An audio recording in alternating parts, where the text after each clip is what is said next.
Heureux de vous retrouver, nous avons le plaisir d'accueillir le grand soleil, l'unique Anthony Robbins d'Anglewood de New York. Merci de me recevoir.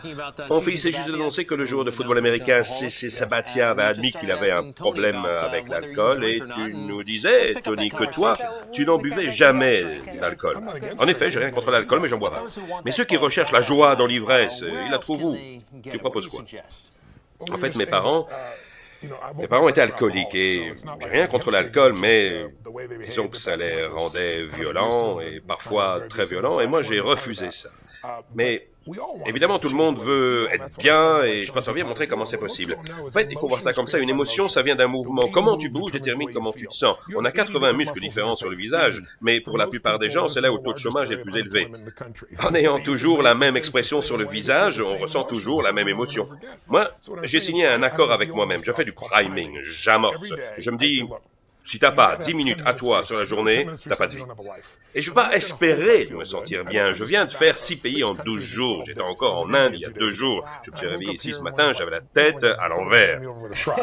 Mais je me suis fait mon petit rituel, 10 minutes avec un fond de musique. Je respire plusieurs fois profondément. Ça change profondément la manière dont je me sens. Et puis, je fais 3 choses. D'abord, pendant 3 minutes, je pense à 3 choses pour lesquelles je ressens vraiment de la gratitude. Et je m'associe. Je ne le fais pas à distance, je la ressens vraiment en moi. Ce qui est génial, c'est que quand on est dans la gratitude, on peut pas être dans l'inquiétude, ni dans la peur. On peut pas s'énerver, alors que la peur et la colère, c'est ce qui mine la plupart des gens dans leur vie, leurs relations, leur travail. Donc moi, je me conditionne. Je me disais que beaucoup de gens veulent être heureux, mais leur habitude est de s'énerver, de se mettre en colère, d'être frustré ou stressé tout le temps. Ils ont une voie royale qui mène au stress et un chemin impraticable pour rejoindre le bonheur. Moi, je me conditionne. Mon chemin qui mène à la gratitude est une autoroute.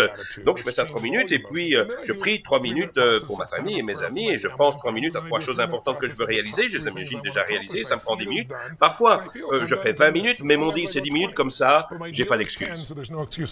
C'est génial pour donner le ton de la journée, non? Oui, ça vous est peut-être déjà arrivé d'exploser au visage de quelqu'un, et puis vous avez arrêté parce que c'était pas de sa faute, mais la faute à l'état dans lequel vous étiez. Il n'y a pas d'excuse valable, parce que si vous faites votre priming, vous restez aux commandes. Ils ont fait des études sur le sujet. Ils ont engagé des acteurs pour s'adresser à des gens en leur disant, vous pouvez me tenir ça, s'il vous plaît, c'est un café. L'acteur remet la monnaie dans sa poche, reprend son café et s'en va. Pour 100 personnes, c'était du café froid.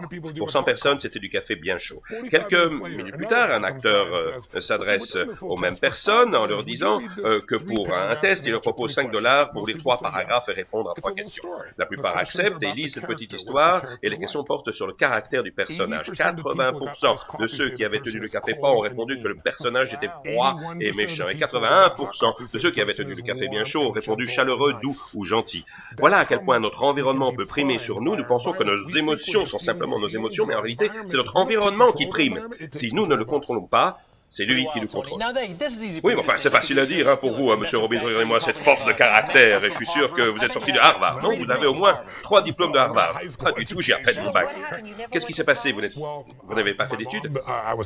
J'avais une bourse pour aller à l'université dans le sud de la Californie en journalisme. Je voulais faire journaliste sportif, mais il y a eu des problèmes dans la famille, j'ai dû m'en occuper, ma mère n'allait pas bien, mon 3e beau-père l'avait quitté, je devais soutenir ma famille. Alors j'ai créé ma première société à 17 ans, je travaillais pour Jim Rohn, et puis, j'ai vendu des billets pour remplir des salles de séminaire. Petit à petit, je suis devenu meilleur que ceux que je promotionnais et j'ai organisé alors mes propres séminaires et tout a évolué très vite quand j'ai commencé à travailler pour des sportifs de haut niveau et puis pour Nelson Mandela, Mère Teresa et le président Bill Clinton. C'est devenu énorme.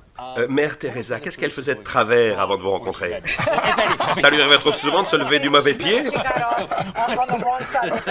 Non, ce qui s'est passé, c'est qu'elle avait été hospitalisée à San Diego, elle était très malade, mais après 3 jours, elle est partie au milieu de la nuit. Vous imaginez, être de garde et Mère Teresa file à l'anglaise? Elle a laissé un mot disant « Merci pour votre aide, mais je dois aller aider ceux qui en ont vraiment besoin. » Elle a traversé la frontière vers le Mexique. Elle disait que si on voulait l'aider vraiment, il fallait pas l'envoyer dans un hôpital, il fallait lui en envoyer un. À l'époque, j'étais très copain avec un acteur très connu, et lui et moi, on était très fans de Mère Teresa. On a décidé de lui acheter une unité médicale mobile. Sans convoquer la presse, on est parti pour le Mexique, c'était l'occasion de lui rendre visite. Bref, quand finalement je me suis retrouvé avec elle, je lui ai dit, c'est un plaisir de vous rencontrer, et c'est vrai, ça m'intéresse toujours de savoir comment les gens vivent, et je lui ai demandé, mais qu'est-ce qui vous booste, qu'est-ce qui vous excite, qu'est-ce qui vous fait vibrer? En même temps, je pensais, exciter, vibrer pour une religieuse, c'est limite, non? Elle m'a répondu une chose que j'oublierai jamais. Elle m'a dit, Tony, ce qui me remplit de joie, c'est de voir quelqu'un mourir avec le sourire. Wow. J'aurais pas dit ça en premier, mais c'était impressionnant. Un personnage étonnant. Tony, une des critiques qu'on entend parfois, c'est ouais, les techniques de Robbins, ça marche 1 an et demi et puis ça passe. La réponse est simple. Tu te feras du muscle si tu t'entraînes. Si t'arrêtes, c'est fini. C'est ce que je dis toujours. C'est une question de pratique quotidienne. C'est comme le priming. Si vous ne le faites pas, si vous n'avez aucune discipline, ça n'ira jamais. Un régime, ça ne sert à rien. Si on ne le suit pas, penser à faire de l'exercice sans en faire ne sert à rien. Il y a des gens qui veulent changer de vie. Et bien sûr, ils font des changements. Leur vie change. Mais la vie, c'est une évolution constante. Ma vie n'est pas ce qu'elle est aujourd'hui parce qu'un jour, je suis allé à un séminaire et qu'ainsi, j'ai évité tous les problèmes de la vie. Je fais de l'exercice, je m'entraîne mentalement. Physiquement, c'est devenu un style de vie. Je n'attends rien de personne. Je n'ai pas envie d'être un gourou non plus. Je n'ai rien à promettre. Je suis simplement là pour offrir aux gens la possibilité d'ouvrir leurs propres cadeaux. C'est mon travail depuis le début. Bon, je sais que vous faites du priming tous les jours, mais de temps en temps, est-ce que vous êtes tout de même rattrapé par un coup de blues, vous piquez une colère, vous êtes un peu inquiet? Oui, ça m'arrive de ressentir de la frustration, de la colère, etc., mais ça ne dure jamais. Avant, ça pouvait durer 1 mois ou 2. À l'époque, j'étais en dépression. Je pesais 20 kilos de plus qu'aujourd'hui. J'avais plus rien. Je vivais dans un appartement de 37 mètres carrés à Venise, en Californie. Je déprimais. Je me suis retrouvé tellement bas. La vie n'avait plus de sens pour moi. Ça m'a fait peur. Et je me suis mis à développer des outils que j'ai plus jamais... Et puis, j'ai plus jamais connu ça. Bien sûr, parfois, je me fâche, je m'énerve. Les gens me disent, vous n'êtes pas heureux tout le temps, si? Non, bien sûr. Mais je suis heureux la grande majorité du temps parce que je fais ce que j'aime avec les gens que j'aime. Et il y a un sens à ce que je fais. Quand on a ces 3 choses-là dans la vie, c'est magnifique. J'ai entendu des choses surprenantes lors d'un de vos séminaires. J'ai trouvé ça délicieux. Vous parlez beaucoup d'alimentation alors qu'on ne fait pas forcément le lien. Que mangez-vous? J'ai changé il y a un moment. Mais j'ai été végétalien pendant 15 ans. Maintenant, je mange du poisson et des légumes, mais c'est pas toujours drôle. Par contre, ma femme, quand je l'ai rencontrée, c'était des germes de blé, elle était flébologue et nutritionniste, ça allait être formidable. Je l'ai invitée à déjeuner après un repas des plus diététiques. Elle a pris une coupe glacée au chocolat caramel. Je lui ai dit, mais qu'est-ce que tu fais? Elle m'a dit, je vis. Tu connais? Donc, je me suis assoupli. Je la suis dans ses zigzags. Elle dévie parfois. Mon alimentation est plus variée qu'avant, mais je suis plus fort aujourd'hui à 55 ans qu'à 27. Je cours plus vite, je me sens mieux. Il y a des limites qui s'imposeront avec l'âge, mais je ne les ai pas encore atteintes. Dans mes séminaires, il y a des jours où je suis sur scène 10 heures non-stop. On commence parfois à 8 heures du matin et on finit à 1 heure du matin le lendemain avec une pause d'1 heure et les gens peuvent voter avec leurs pieds. Oprah Winfrey me l'avait dit, Tony, je ne pourrais pas rester assise plus de 2 heures. J'ai dit, ok. Lors du séminaire, je l'ai trouvée en train de sauter sur un divan en criant, c'est le plus beau jour de ma vie. Et elle m'a dit, je trouverai jamais une journée de lit pour venir. Elle était encore là après 4 jours.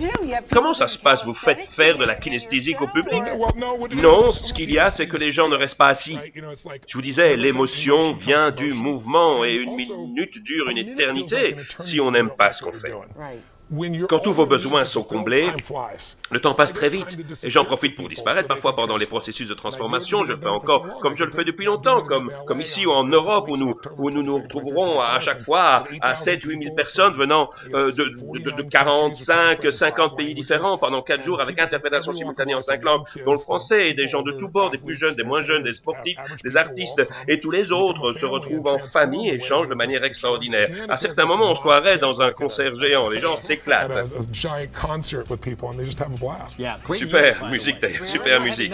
Il y a même du heavy metal. Je ne savais pas qu'on aimait AC/DC chez Tony Robbins. Oui, mais on aime tous les genres, parce que la musique, c'est la bande originale de nos vies. Je pensais que votre genre, c'était plutôt John Cash, plutôt genre New Age. John Cash, si vous nous regardez, avec tout le respect que je vous dois. Ok, pour terminer, l'adresse du site d'Anthony Robbins en français, www.upww-anthonyrobbins.com. Merci de m'avoir reçu. Au revoir.